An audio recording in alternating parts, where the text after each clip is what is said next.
Hello, people. We are back with a new episode of Volunteers Chat. Woo. Here I have with me Kat I'm back! from Portugal. Exactly. I bet you all missed my voice from... Oh yeah, I think some of you maybe you can recognize her from a lot of different podcasts from our channels. So yeah, she's back Yeah. just to visit us Mm. for the moment. For Who now. knows in the future what else will happen. But yeah. Okay, so first of all, I would ask you, Kat, for the ones who don't know you, maybe to introduce yourself, like briefly, like. Okay. So it all started when I was born. No. I no, I'm Kat. 2010. Okay, see, I'm from the 90s. Thank you very much. No, I'm Kat. I'm from the islands of Portugal, and I came to AUM in October 2021 for a short term, and I decided like this isn't enough, so I came for a long, the next project, the next year, next month, and I haven't left ever since. No, I did leave, but now I'm back. I mean, you left maybe physically, you Yeah. know, but your spirit, it's always here. Exactly. Okay. Yeah, that was a nice introduction. Thank you. And yeah, let's go back a little bit about you said. Like, for me, it was a pleasure to see you like in these two projects that you've been here, because in both of them, even if it was like cut, it was like two different versions. Like I'm feeling like you changed a lot, Mm. like from the first time that I met you, like until now, you're like in this process of changing. And I would ask you maybe to tell us about something that changed in yourself, like during this My projects. God, everything, literally. Like I feel like, I mean, I still feel like I'm very authentic. There's this part of me that you cannot just get rid of. I'm just, I don't know what to tell you. I'm just loud and, but yeah, like it also maybe has to do with age, even though it hasn't been that long. But I feel like I grew so much as a person.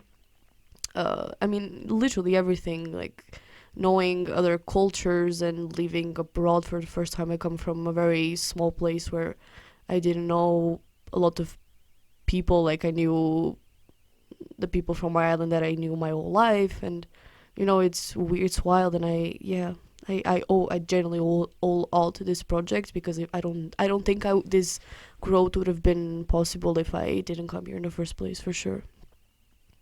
Okay, but maybe can you touch something more specific about something that, I don't know, that you can see that definitely changed a lot in yourself? It can be something personal or professional. Okay.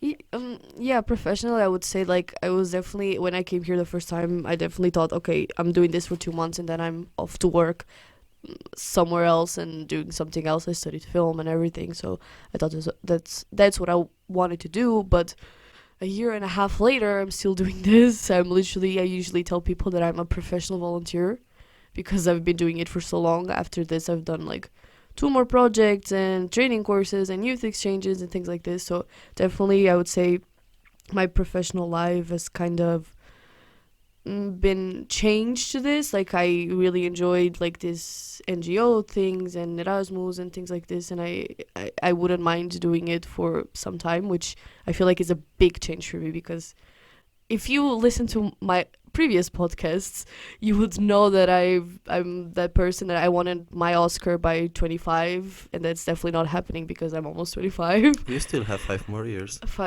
You know what? And he's jealous of my youth because he's an old man now.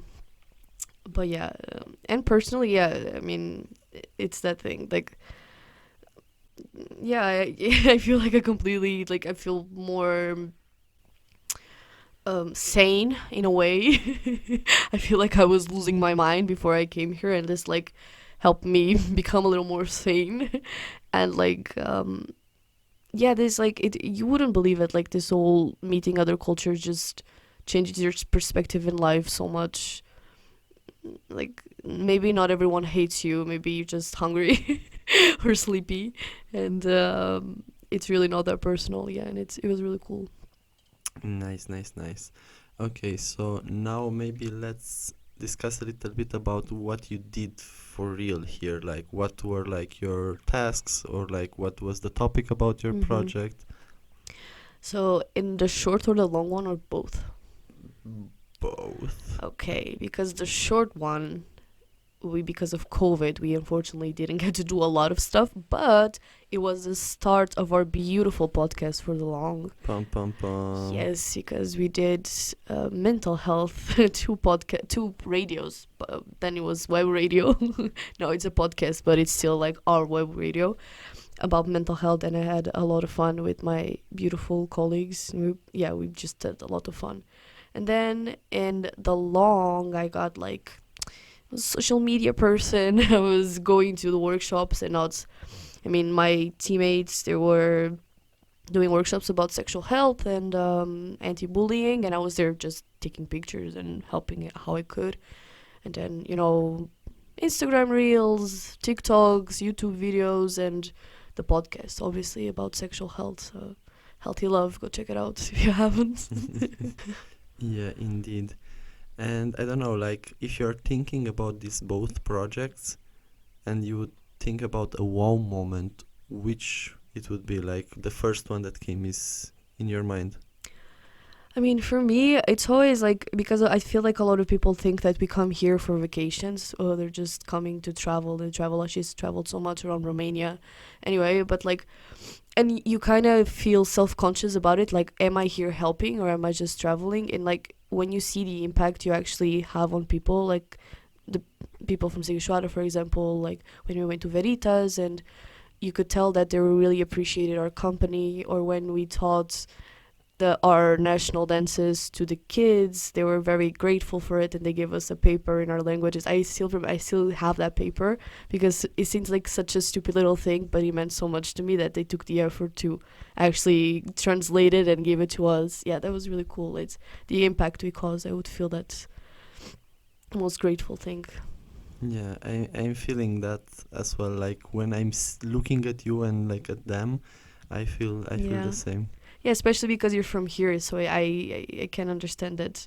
Maybe you wish you had like that when you were a kid or something. Yeah, and like, I don't know, like for me, I was also, when I was a volunteer, I was also like waiting for that impact, and to see in the people. For me, it was a little different, because I was hoping like to have like this impact on everyone, and after a while I realized, okay, maybe some people are not gonna receive our, actions the same as the other ones, but it's all about that only person who you are like, reaching, and like you are kind of changing because her life, we're not here doing like humanitarian work. We're not here doing humanitarian work. Like we're doing small things that can help a lot of people in the future. It's not like, don't think I'm here saying, oh, I'm saving lives and changing lives. And not that. It's just like every little thing you can do. It's so grateful. And try it even in your hometown to do like something like this. It's really grateful. Exactly. You're not saving lives, you're changing lives somehow. Yeah. In a way, yeah. Yeah, definitely. Believe me. Okay.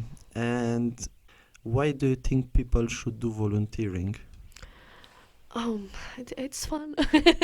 No, I mean, I don't think everyone should do volunteering, because I can assume it's not for everyone.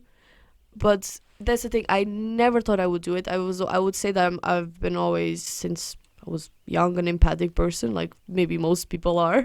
But I never thought I would do it because I had other plans. But like, it's so rewarding. It's fun. That's the thing. It's like these, even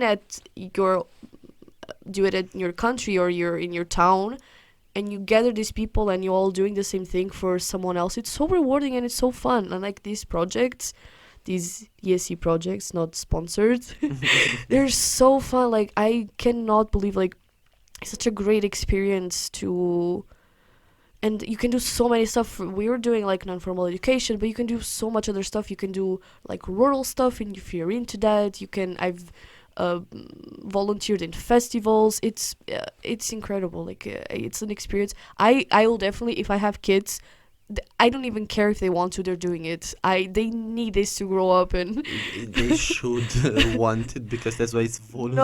No. Yeah, I'm volunteering them. I made them. I'm volunteering them. No, but that's true. And like people sometimes they don't know how many opportunities of Yeah. volunteering they have. As you said, like they're like you can So- volunteering like in so many like different areas, and yeah, it's a life-changing Yeah, experience. for sure. And also a very interesting fact that I learned also while being a volunteer.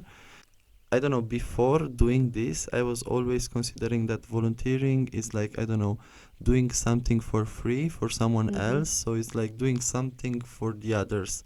But in the end, I discovered that, at least in my experience in ESC, doing this volunteering, it was like at least 50% for myself and Yeah. 50% for the others. Mhm.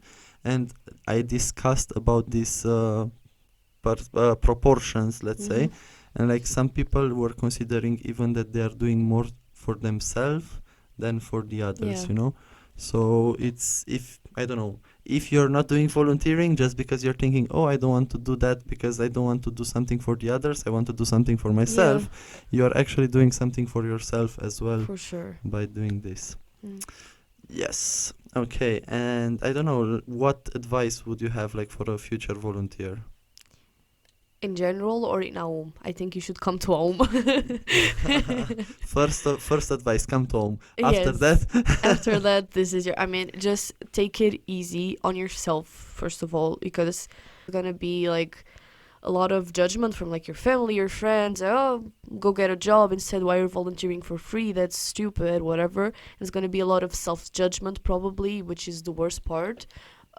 If you don't believe in yourself, it doesn't matter who believes in you.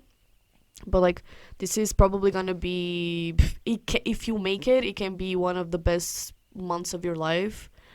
And yeah, like just I don't even know, like live it as fullest as you can. Doesn't matter, like, yeah, it's, I don't even like, because every experience is so unique, and like you'll have it. I mean, I tried for real, like at least once.